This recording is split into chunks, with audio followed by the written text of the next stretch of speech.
warahmatullahi wabarakatuh. Salam sejahtera buat kita semua. Selamat pagi, Om Swastiastu, Namo Buddhaya, salam kebajikan. Sebelum kita lanjut ke acara selanjutnya, kita akan sama-sama menyanyikan terlebih dahulu lagu Indonesia Raya.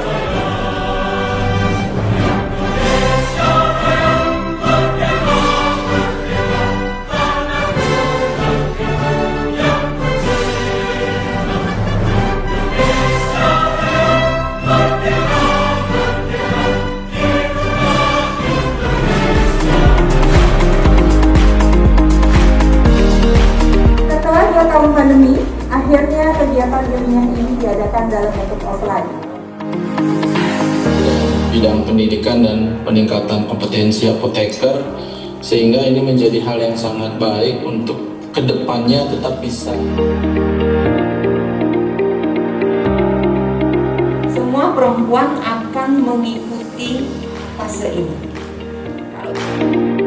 Tapi ini tidak boleh banyak di dalam tubuh. Dia harus dalam kadar yang terkontrol.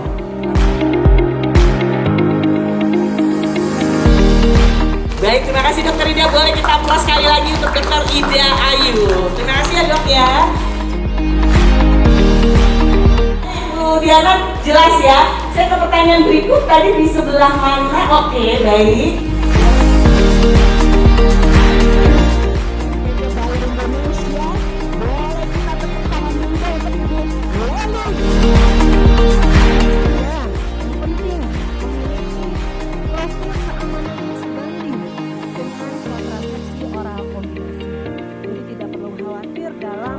Memberikan edukasi terkait dengan produk QR Code untuk Instagram dan Facebooknya untuk bisa mendapatkan informasi-informasi terkait dengan hiperandrogen dan kesehatan wanita. Kita tepuk tangan dulu dong untuk Dokter Kade.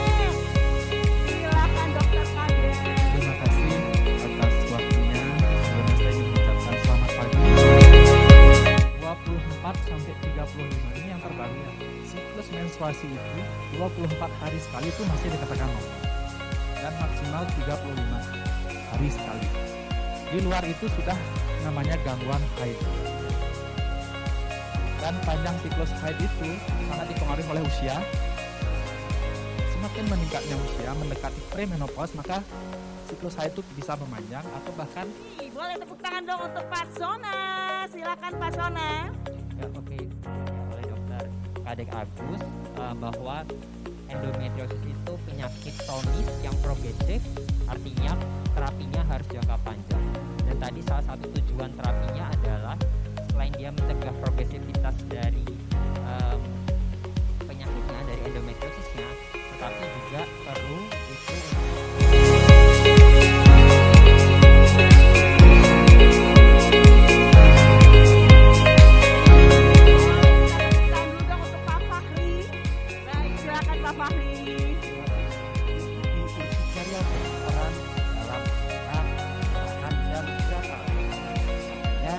Orang yang bukan ya nyaman ya.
Bayer sudah mengadakan acara ini, dan depannya semoga acara ini bisa berlanjut sehingga kolaborasi antara dokter terkait terapi hormonal dengan apoteker bisa sinergi.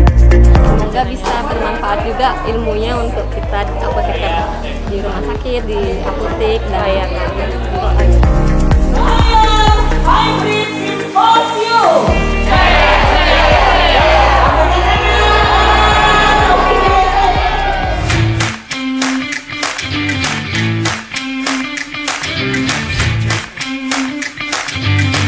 Sekarang ini saya mendapatkan informasi bahwa untuk peserta yang mengikuti via Zoom sudah ada 100 peserta. Dalam hal darurat kebakaran, kami akan mengeluarkan Anda melalui pintu-pintu darurat.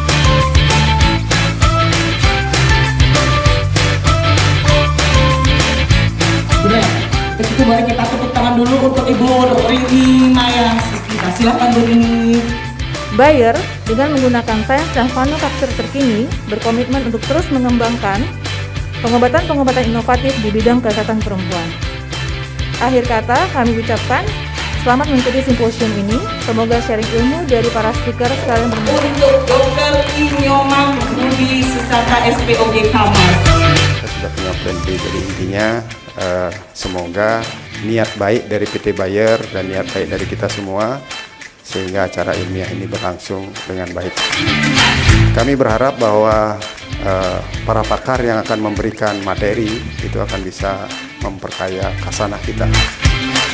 Dari primary study objektif itu pertama lihat karena mungkin terjadi perdarahan ya. Jadi kita lihat ada anemia tidak pada pasien, pada yang ikut penelitian ini. Kita lihat ada depresi apa tidak, karena dia kan jangka panjang ya, jadi mungkin tidak nyaman begitu. Atau ketiga discontinue, mungkin dia lepas tidak diteruskan obatnya. Nah kita lihat hasilnya bagaimana. Nah ini jadi Dynocase dibandingkan dengan other approval, jadi yang lain itu contohnya pil KB itu tadi obat untuk endometriosis tapi tidak di-approve ya. Yang di bawah, yang di atas di-approve ya. Yang di-approve contohnya pakai carrier agonis dan lain-lain.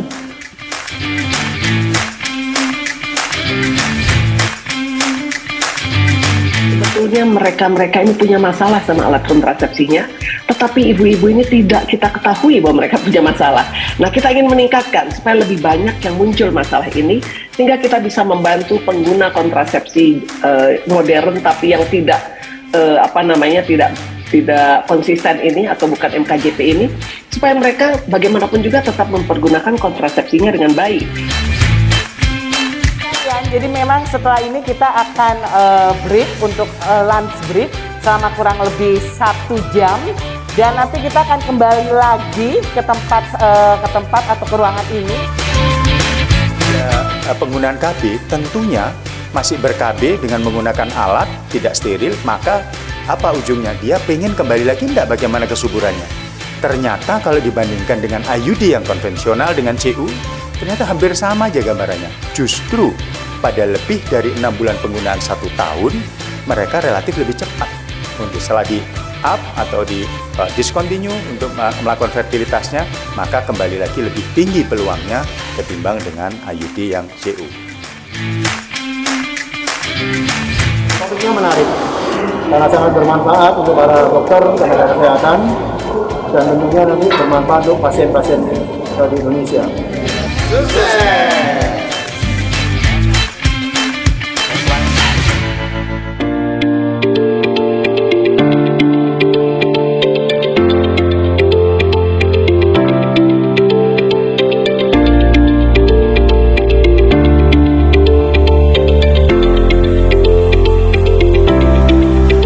Ya, baik ibu-ibu sekalian, kita akan segera mulai acara hari ini. Jadi boleh silakan yang masih berada di luar ruangan untuk segera memasuki ruangan.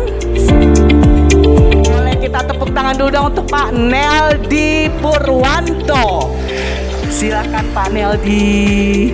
Dan bekerja sama dengan IBI Provinsi Bali dalam menyelenggarakan kegiatan ilmiah hybrid simposium, di mana pada hari ketiga ini speaker yang tentunya sangat ahli di bidangnya dan dengan topik-topik yang sangat menarik.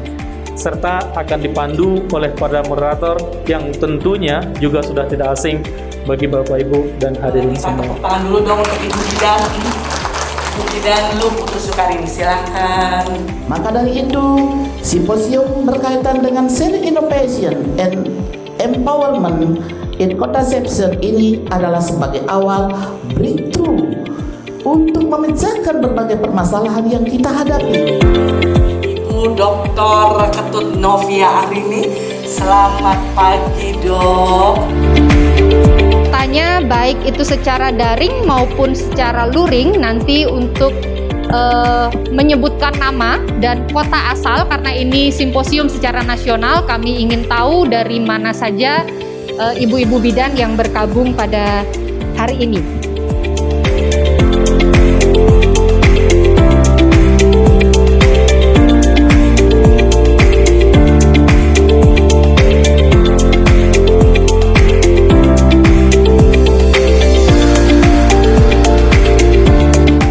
Kita tahu bahwa IUD adalah memberikan inflamasi non-bakteriotik kan, makanya oleh karena itu pada beberapa pasien akan mengalami keluhan haid lebih banyak, kemudian Silakan. Baik.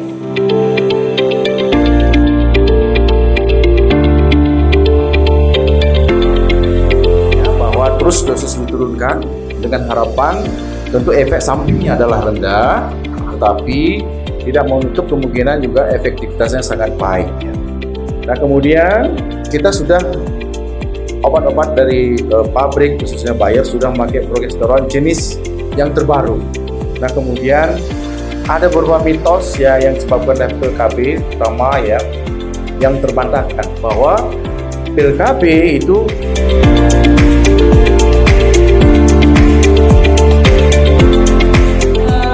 Ibu dan Bapak sekalian akan menyimak bersama pemaparan dari Bapak Rusdi Yahya.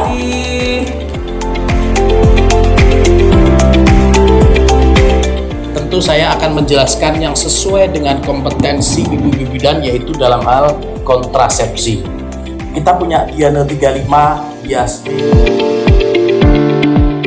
Para bidan dalam memberikan konseling. Kalau tadi pagi kita sudah mendengarkan ya bagaimana cara konseling, tipsnya seperti apa, menyesuaikan dengan kebutuhan. Kemudian mekanisme penggunaan pil KB, karena pil KB merupakan pilihan kontrasepsi yang bagaimana kita perlu untuk meyakinkan, untuk mengedukasi pasien gitu ya, bahwa sebenarnya KB itu gampang pakai